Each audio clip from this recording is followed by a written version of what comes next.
لیکن سر اس کا آغاز ایسے ہوتا نہیں ہے. نالج آف سیلف، اپنی ذات کو کیسے انسان جانے، اس کا کیا سرا ہے، سرا کیسے پکڑیں، اس کا آغاز کیسے کریں.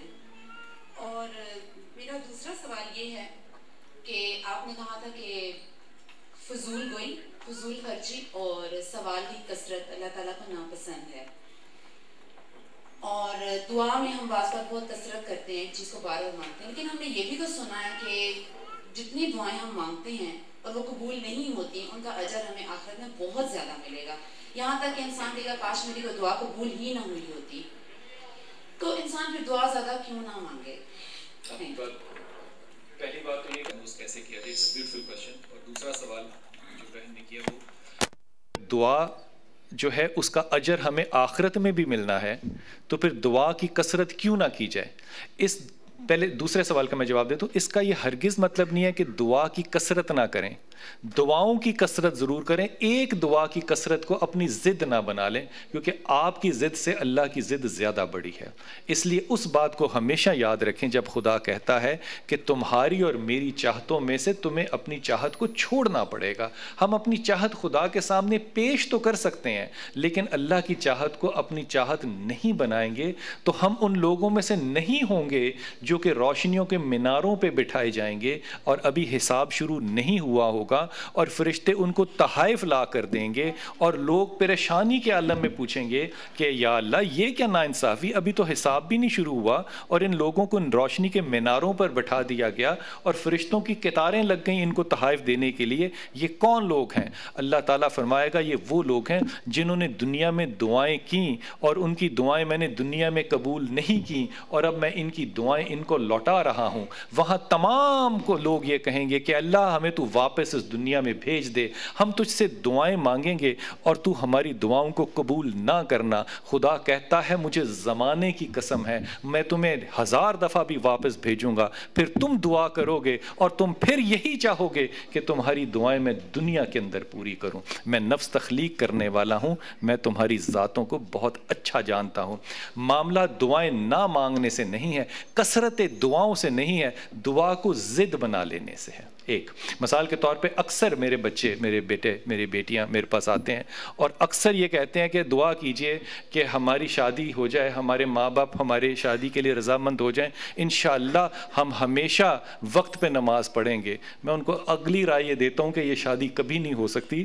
اس کی وجہ یہ کہ نماز کی فضیلت کا تعلق رشتوں کے تعلق سے اگر جوڑنا شروع کر دو گے تو خدا اس لالچ میں نہیں آئے گا. دعاؤں کو ضد نہیں بناتے، دعاؤں کو کرتے ضرور ہیں. پہلی بات، پہلا سوال جو ہے بنیادی طور پہ یہ بڑا مشکل اور ڈیفیکلٹ ڈومین ہے بیٹا، کہ انسان اپنی ذات کو کیسے پہچانتا ہے. پہلی بات اب دیکھیے، اللہ تعالیٰ کے رسول نے جب کہا نا کہ خدا اپنی شناخت دینا چاہتا ہے تو اس پہ اپنی آنکھ کھولتا ہے.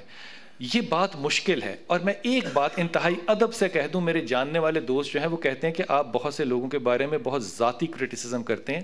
میں یہ باقی ذاتی کرٹیسزم کرتا ہوں. جب آپ اپنے معیار عقل ادیبوں کو بنا لیں گے تو زیادہ سے زیادہ آپ شاعری بند کر سکتے ہیں اور کیا کر سکتے ہیں. ادیبوں کو اپنے ذہنوں کا معیار نہیں بناتے، ان کو اپنے ذہن کی کڑی اور ایک سیڑھی ضرور بنا لیں.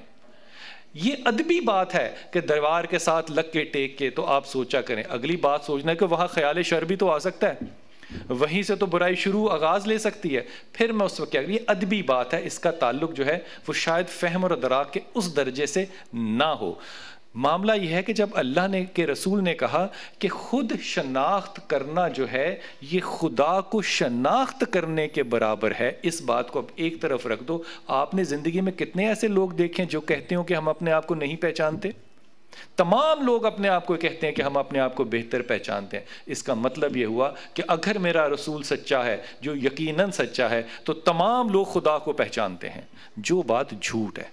اس کا مطلب پہلا والا حصہ ہماری گفتگو کا غلط اور ناقص ہے کہ ہم اپنے آپ کو پہچانتے ہیں. اس دنیا میں اللہ تعالیٰ کے رسول نے ہمیں جو پہچان کا ایک وسیلہ اور ٹول دیا، دو ٹول دیے. ایک ہی ٹول دیا، ایک ٹول دیا علم کا، اور اس علم کے ٹول میں پھر ایک سب سیکشن، ایک اور چیپٹر بنا دیا، اور وہ دیا نفس کو انڈرسٹینڈ کرنے کا۔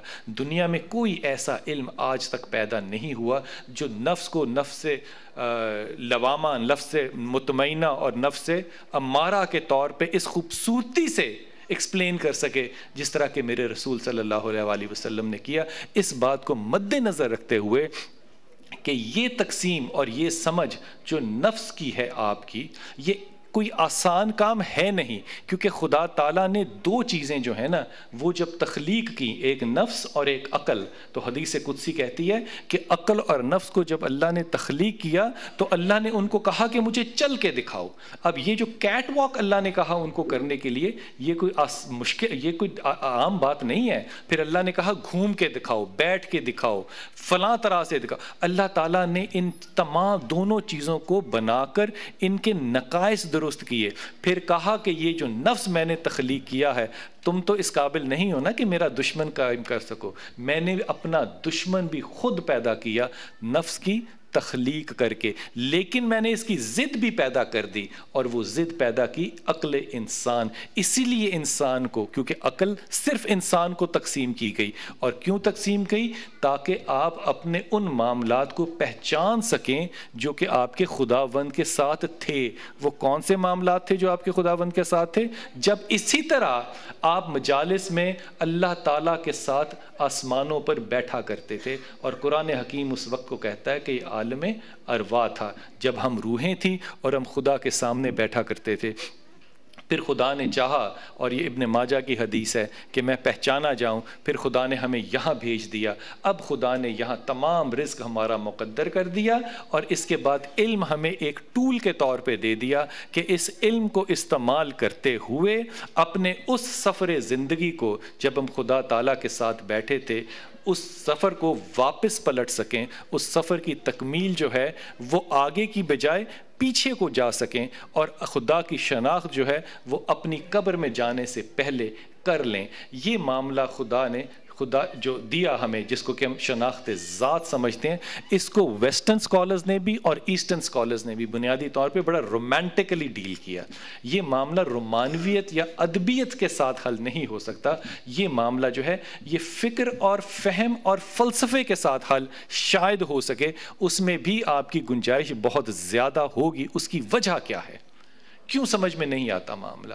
خواتین و حضرات، ہم آج کے زمانے میں جب اپنی عقل پہ زور لگاتے ہیں تو ہمارا یہ خیال ہوتا ہے کہ کوئی دنیا کا ایسا سوال ہو ہی نہیں سکتا جو ہمیں سمجھایا جائے اور ہمیں سمجھ میں نہ آئے۔ اس سے زیادہ میرے خیال میں پست خیال ہی کوئی نہیں ہو سکتا، کیونکہ یہ جو بچی یہاں پہ پھر رہی ہے، یہ بہت خوبصورت اور پیاری بیٹی ہے ہماری۔ اگر یہ اپنی ماں سے سوال کر لے کہ ماں، آئنسٹائن نے انرجی کو میث میں جو کنورٹ کرنے کا فارمولا بنایا ہے، ذرا وہ تو سمجھا دو، سوال تو بچی ٹھیک کر رہی ہے۔ ماں اپنے سر پہ بھی کھڑی ہو جائے نا الٹی، اس بچی کو جواب نہیں سمجھا سکتی۔ کیوں؟ کیونکہ بچی کا بیک اپ نہیں ہے۔ پینٹیم 2 کے اندر پینٹیم 5 نہیں آپ گھسا سکتے۔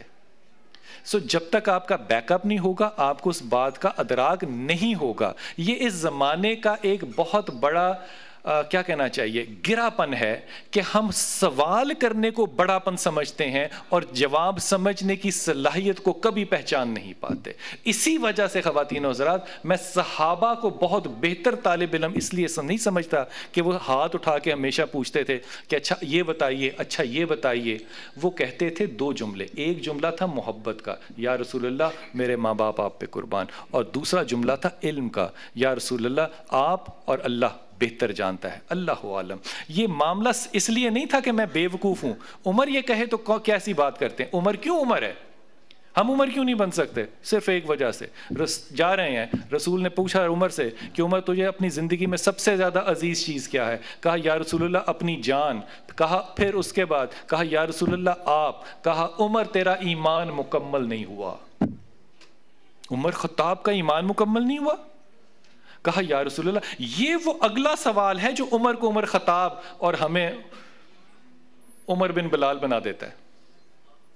کہا یا رسول اللہ کیا کرنا ہے مجھے؟ کہا جب تک میں تمہیں تمہاری جان سے زیادہ عزیز نہ ہوں عمر تیرا ایمان مکمل نہیں ہوا۔ کہا خدا کی قسم یا رسول اللہ آج کے بعد مجھے اپنی جان نہیں آپ کی جان عزیز ہوگی۔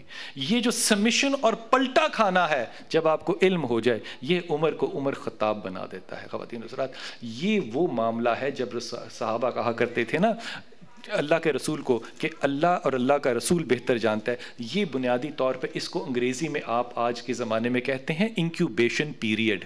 ایک علم کی بات کو لینا، اسے اپنے تک رکھنا اور پھر سنبھالنے کی طاقت اور ہمت رکھنا۔ فرض کیجئے کہ آپ کے اندر یہ پروسیس نہ ہو تو آج آپ ایک کلک لگائیں ماؤس کی تو آپ کے سامنے گوگل کے اوپر جو انفارمیشن ہے وہ تو قیامت تک کے لیے ناکافی ہے، اس سے زیادہ انفارمیشن کس کے پاس ہے؟ لیکن آپ گوگل کی انفارمیشن کو جتنا مرضی سرو کر لیں آپ کبھی عقل مند نہیں بن سکتے، کیونکہ آپ اس انفارمیشن کو ڈائجسٹ نہیں کر پائیں گے۔